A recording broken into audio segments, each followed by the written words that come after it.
मित्रो नमस्कार. मी डॉक्टर विवेक विठ्ठल कोतेकर, मानसशास्त्राचा अभ्यासक.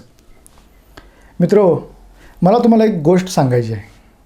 ही गोष्ट साधारण 1999 ते 2000 या कालखंडातील आहे. मी त्यावेळेला साधारणपणे पहिली दुसरीला असेल. विठ्ठल कोतेकर सर त्या काळामध्ये एक जॉब टायपिंग युनिट चालवायचे. कोल्हापुरामध्ये शाहूपुरी नावाचा एरिया आहे. त्या ठिकाणी 5 बंगला नावाचा परिसर आहे. त्या 5 बंगला परिसरामध्ये डाव्या बाजूला पराग कॉम्प्लेक्स नावाची एक इमारत आहे आणि त्या इमारतीमध्ये आतमध्ये बोळामध्ये 10 बाय 10च्या भाड्याच्या गाळ्यामध्ये Vitthal Kotekar sir job typing unit चालवायचे. त्याच्यामध्ये काय काय होतं तर कॉम्प्युटर टायपिंग होतं, मॅन्युअल टायपिंग होतं, झेरॉक्स होतं आणि सरांना वाचनाची दांडगी आवड असल्यामुळं त्यावेळेला सहजासहजी लोकांना पुस्तकं मिळावी म्हणून बाहेर असं चिमट्यानं दोरी लावून त्याच्यावरती चिमट्यानं पुस्तकं अडकवलेली असायची. मग ती लोकं ती बघायची. असं हे सगळं भारीपैकी चाललेलं असायचं. आणि माझी शाळा पलीकडच्या गल्लीमध्ये व्यापारी पेठेमध्ये होती, वि. स. खांडेकर प्रशाला. मी साधारणपणे शाळा सुटल्यानंतर 5 सव्वा 5 वाजता दुकानामध्ये यायचो आणि यायच्या वेळेला नेमकं सर बाहेर जायचे. मी बघायचो नेमकं कुठं निघाल्यात म्हणून. तर ते असे जरासं 100 मीटर लांब असं एका ठिकाणी जायचे, तिथं उभा राहायचे आणि काहीतरी करायचे. मी फारसं ते बघायचं नाही, पण जायचे आणि हा दिनक्रम चाललेला असायचा. आणि साधारण 1 वर्षानंतर आम्ही तो भाड्याचा गाळा सोडला आणि स्वतःच्या नवीन ऑफिसमध्ये आम्ही शिफ्ट झालो. कुठलं ऑफिस? ज्या ठिकाणी सर जायचे त्या ठिकाणी ते ऑफिस होतं. आणि तिथं शिफ्ट झाल्यानंतर प्रशस्त ऑफिस झालं. पुस्तकं लावायला फार मोठं प्रशस्तपणा आला, भव्य दिव्यपणा आला. वरती ऑफिस झालं, 3 टायपिंगचे युनिट झाले, खाली मॅन्युअल टायपिंगचं युनिट झालं, झेरॉक्स युनिट झालं, स्टॅम्प बेंडिंगची एजन्सी झाली. असं हे प्रशस्तपणे त्या ठिकाणी सुरू झालं. आणि हा कालावधी सरकत गेला, काळ पुढं जात गेला आणि मी प्राथमिक शाळेतून माध्यमिक शाळेत जात गेलो. आणि असं होत असताना साधारण 5-6 वर्षानंतर मी ज्या वेळेला ऑफिसमध्ये यायचो त्यावेळेला सर समोर टेबलावरती असे बसलेले असायचे आणि टेबलावरती बसलेलं असताना मोकळं असताना खाली टेबलाखाली हात घेऊन असं काहीतरी करत असायचे. मी अनेक वेळा ती त्यांची मुद्रा बघितली. असं काहीतरी ते करत असायचे आणि तोंडातून काहीतरी मंत्रोच्चार म्हणत असायचे. असं भारीपैकी असं चाललेलं असायचं. मी नेमकं विचारायचो की काय करायला तुम्ही नेमकं? तर ते म्हणायचे तुम्हाला सांगतो नंतर. मग मी एकदा लईच खोदून विचारल्यानंतर म्हणजे काय नेमकं तुम्ही करायला लागला आहे? तर मला ते म्हणाले आता आपला व्यवसाय वाढलेला आहे, व्यवसाय वाढ होत आहे आणि हा वाढ अजून होण्यासाठी आपल्याला ऑफिस अजून प्रशस्त करावं लागणार आहे. त्यासाठी मी अफर्मेशन घ्यायला लागलो आहे. इथंच याच जागेमध्ये 500 स्क्वेअर फुटाचं ऑफिस झालं पाहिजे. 500 स्क्वेअर फुटाचं ऑफिस झालं पाहिजे. अशा अफर्मेशन्स मी या ठिकाणी घ्यायला लागलो आहे. आता अफर्मेशन स्वयंसूचना त्यावेळेला आमच्या बालमनाला हे काय माहीत नव्हतं. काळ पुढं सरकत गेला आणि मित्र हो 2 वर्षानंतर आम्ही ज्या ठिकाणी होतो ती इमारत रिन्युव्हेशनला निघाली. मला नेमकं हे काय कळेना. इमारत रिन्युव्हेशनला निघाली, सगळं झालं. पुढच्या 2 वर्षामध्ये बिल्डिंग बांधून झाली आणि आम्ही 200 स्क्वेअर फुटातून 500 स्क्वेअर फुटामध्ये हाय त्याच जागेमध्ये शिफ्ट झालो. ऑफिस आणखी प्रशस्त झालं, पुस्तकं आणखीन लावता येऊ लागली, लोकं यायला लागली, त्यांना चाळून बघता यावं लागलं, झेरॉक्स नीट झालं, ऑफिस प्रशस्त झालं, आतमध्ये ऑफिस झालं. हे सगळं गोष्टी घडत गेल्या. तर मला तुम्हाला हे सगळं सांगायचं आहे. ते सर्व झाल्यानंतर मी सरांना विचारलं हे सगळं नेमका काय प्रकार आहे? त्यावेळेला मित्र हो मला या सर्व गोष्टीचा उलगडा झाला. मग मित्र हो कसला उलगडा झाला? तर त्यावेळेला सरांनी मला जवळ बसून सांगितलं. काय म्हणाले सर की ज्या वेळेला मी मगाशी म्हणालो लहानपणी मी बघितलं तिथं जाऊन त्या बंद असलेल्या गाळ्याला असं काहीतरी करायचे. सर म्हणाले की मी तिथून जायचो आणि हा गाळा बंद होता. जदुबन कॉम्प्लेक्स नावाच्या इमारतीमध्ये ज्या ठिकाणी आम्ही आता आहे त्या ठिकाणी तो गाळा बंद अवस्थेमध्ये होता गेली अनेक वर्षे. सरांना तो गाळा हवा होता. सर त्या ठिकाणी जायचे, शटर बंद होतं, त्या शटरला असा हात मारायचे आणि सांगायचे माझा आहे, हा गाळा माझा आहे, माझा आहे. अशी मानसिक दावेदारी त्या ठिकाणी भक्कम करायचे, त्या ठिकाणी हक्क दाखवायचे की हा गाळा माझा आहे. आणि काही वर्षांमध्ये तो गाळा आमचा झाला. त्यानंतर सरांना असं वाटायला लागलं की 200 स्क्वेअर फुटाचा आहे, आपल्याला व्यवसाय वाढ अजून करायची आहे.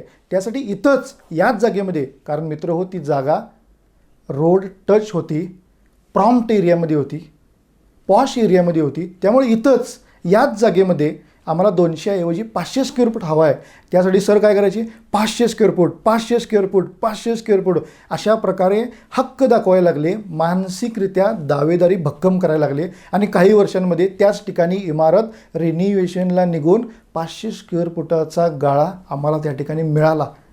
आणि मग सर मला म्हटले, मित्र फार महत्त्वाची गोष्ट आहे, फार महत्त्वाची गोष्ट आहे. काय म्हणले सर मला, ज्या वेळेला आपण शारीरिक श्रम करत असतो, शारीरिक कष्ट करत असतो, त्या शारीरिक श्रमाला, शारीरिक कष्टाला मानसिक सरावाची जोड दिली, मानसिक तालिमीची जोड दिली तर यश फार लवकर आपल्याजवळ येणार आहे. हा सरांनी त्यावेळेला मंत्र आम्हाला सांगितला होता. आणि म्हणून आज जर आपण या जगामध्ये बघितलं, विशेषतः स्पोर्ट्समध्ये जर आपण बघितलं, वेगवेगळ्या स्तरावरती जे खेळाडू यश मिळवत आहेत त्यांच्या यशाचं रहस्य जर आपण बघितलं मित्र तर आपल्याला दिसतं, ते सर्वजण सांगतात की आमच्या यशामध्ये महत्त्वाचा वाटा आहे तो आहे क्रिएटिव्ह व्हिज्युअलायझेशनचा, म्हणजे मनोचित्रणाचा, म्हणजेच मानसिक तालिमीचा. ज्या वेळेला एखादी व्यक्ती शारीरिक तालिमीला मानसिक तालिमीची जोड देते त्यावेळेला यश फार लवकर आपल्याजवळ येण्याची शक्यता निर्माण होते. आणि म्हणून निसर्गानं माणसाला जे जे हवं आहे ते सर्व मिळवण्यासाठी 2 गोष्टी दिलेल्या आहेत. एक दिलेलं आहे शरीर आणि दुसरं दिलेलं आहे मन. आणि जर आपण बघितलं समाजामध्ये बहुतांशी वेळेला लोक शरीरानं काम करतात, ते मनाच्या शक्तीकडं दुर्लक्ष करतात. आणि यासाठी आपल्याला मगाशी मी म्हटल्याप्रमाणे अभ्यासामध्ये यश मिळवायचं आहे, JEE, नीट, MPSC, UPSC सारख्या स्पर्धा परीक्षांमध्ये आपल्याला यश मिळवायचं आहे, आपला बिझनेस आपल्याला वाढवायचा आहे, नोकरीमध्ये प्रमोशन मिळवायचं आहे, गृहिणींना मनःशांती आपल्याला पाहिजे, गृहिणींना मनःशांती हवी आहे, आपलं आरोग्य सक्षम झालं पाहिजे, मान सन्मान मिळाला पाहिजे, सगळीकडं आपला गुणगौरव झाला पाहिजे. हे सगळं करण्यासाठी आपण शारीरिक श्रम करतच आहोत, आपण शारीरिकदृष्ट्या सर्व काही करतच आहोत. पण याच्या जोडीला जर आपण मानसिक तालीम दिली, मानसिक सराव आपण केला, मानसिकतेची जोड आपण जर त्याला दिली तर आपल्याला हे सर्व मिळण्याची दाट शक्यता निर्माण होणार आहे असं मला वाटतं. म्हणून मित्रहो, हे क्रिएटिव्ह व्हिज्युअलायझेशन म्हणजे नेमकं काय आहे, हे मनोचित्रण म्हणजे नेमकं काय आहे, हे समजण्यासाठी आम्ही समृद्ध जीवनाचे क्रिएटिव्ह व्हिज्युअलायझेशन नावाचं पुस्तक लिहिलेलं आहे. मग या पुस्तकामध्ये आम्ही काय दिलेलं आहे, सुरुवातीला 5 दिवसांचं पुस्तक आहे. हा 5 दिवसांचा कोर्स आहे. पहिल्या दिवसामध्ये आम्ही मनाचं महत्त्व समजून सांगितलेलं आहे. मन म्हणजे काय, मनाची कार्य कोणती कोणती आहेत आणि ह्या मनशक्तीचा वापर करून आजपर्यंत कुणी काय काय केलं त्या सगळ्याचा उलगडा आम्ही पहिल्या प्रकरणामध्ये करण्याचा अतिशय सविस्तरपणे बारकाईनं प्रयत्न केलेला आहे. दुसऱ्या प्रकरणामध्ये ह्या मनाच्या शक्तींचा उलगडा आम्ही केलेला आहे. ज्या माणसानं आपल्या वयाची 83 वर्ष मन समजून देण्यामध्ये हयात खर्च केली ते डॉक्टर जोसेफ मर्फी या जगाला सांगतात की लोक हो, तुम्हाला जर तुमच्या जीवनामध्ये खऱ्या अर्थानं यशस्वी व्हायचं असेल तर पहिल्यांदा समजून घेतलं पाहिजे अंतर्मन आणि बाह्यमन यांच्यातला संबंध. Working system of conscious and subconscious mind ही आपल्याला समजून घेतली पाहिजे आणि ती अतिशय सविस्तरपणे खोल स्तरावरती दुसऱ्या प्रकरणामध्ये आम्ही समजून सांगण्याचा प्रयत्न केलेला आहे. ती तुम्हाला समजून त्या ठिकाणी घेईल. तिसरं प्रकरण जे आहे ते प्रकरण आम्ही मांडलेलं आहे ते व्हिजन बोर्डवरती.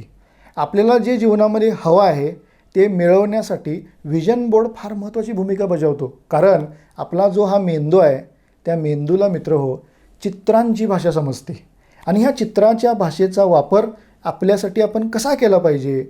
अल्फा अवस्था, बाह्यमनातून अंतर्मनाकडे एखादा संदेश जाण्यासाठी, तो रुजण्यासाठी अल्फा अवस्थेचं महत्त्व फार महत्त्वाचं आहे.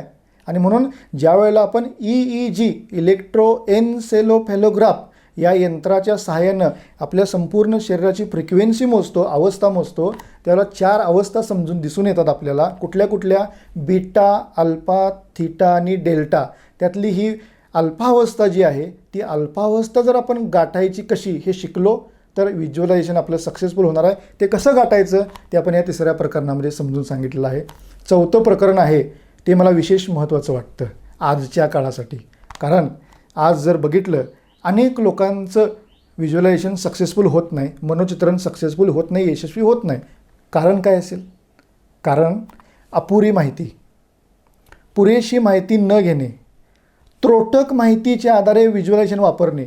आणि म्हणून हे अयशस्वी नेमकं कसं होतं त्याचं इत्थंभूत वर्णन आम्ही 4थ्या प्रकरणामध्ये केलेलं आहे. मग ते यशस्वी कसं करायचं, कुठले कुठले घटक त्याच्यावरती प्रभाव टाकतात त्याचं वर्णन हे आम्ही 5व्या प्रकरणामध्ये केलेलं आहे. आणि त्यानंतर उपसंहार, त्यानंतर वर्कशॉपनंतर अशी ह्या पुस्तकाची रचना आम्ही केलेली आहे. हा 5 दिवसांचा कोर्स आहे. आणि ह्या पुस्तकाचं वैशिष्ट्य जर सांगायचं झालं मित्र हो, तर मराठी लेखकांनी लिहिलेलं मराठी भाषेतलं क्रिएटिव्ह व्हिज्युअलायझेशन या विषयावरचं हे पहिलं पुस्तक आहे. 2021च्या जूनमध्ये हे पुस्तक आपण लिहिलं आणि महाराष्ट्रामध्ये अनेक लोकांनी वाचलं. अनेक लोकांचे अनुभव आम्हाला असे आले की अहो, क्रिएटिव्ह व्हिज्युअलायझेशनसारखा इतका किचकट अवघड विषय तुम्ही सोप्या भाषेमध्ये कसा काय सांगू शकताय, ही किमया मित्र हो या पुस्तकाची आहे. कारण आम्ही मगाशी मी समृद्धीच्या मानसिकतेचे सामर्थ्य या व्हिडिओमध्ये म्हटल्याप्रमाणे आई आपल्या लेकराला जसं भरवते तसं हे निसर्गाचं ज्ञान, सेल्फ डेव्हलपमेंटचं ज्ञान आम्ही सोप्या, सुटसुटीत आणि नेमक्या भाषेमध्ये तुमच्यापर्यंत देण्याचा प्रयत्न केला आहे. ते तुम्ही घेतलं पाहिजे. म्हणून मित्र हो, तुम्हाला जे जे जीवनामध्ये हवं आहे, तुमच्या मनी धरलेली जी जी स्वप्न आहेत, जी जी आपली ध्येय उद्दिष्ट आहेत, ती सर्व आपल्याला मिळवायची असतील, साध्य करायची असेल, तर त्यासाठी समृद्ध जीवनाचे क्रिएटिव्ह व्हिज्युअलायझेशन हे पुस्तक तुमच्या संग्रही असलं पाहिजे. तुम्ही हे पुस्तक संग्रहित ठेवाच, हे वाचा, ह्याची रिपीट आवर्तन करा. क्रिएटिव्ह व्हिज्युअलायझेशन हा सब्जेक्ट खोलवरती डीपर लेवलला आपल्यामध्ये उतरवा आणि ज्या ज्या वेळेला तुम्हाला चांगले चांगले रिझल्ट्स येतील ते सर्व रिझल्ट्स आम्हाला सांगायला अजिबात विसरू नका. ते जर तुम्ही आम्हाला सांगितले तर आम्हाला अतिशय आनंद होईल. थँक्यू.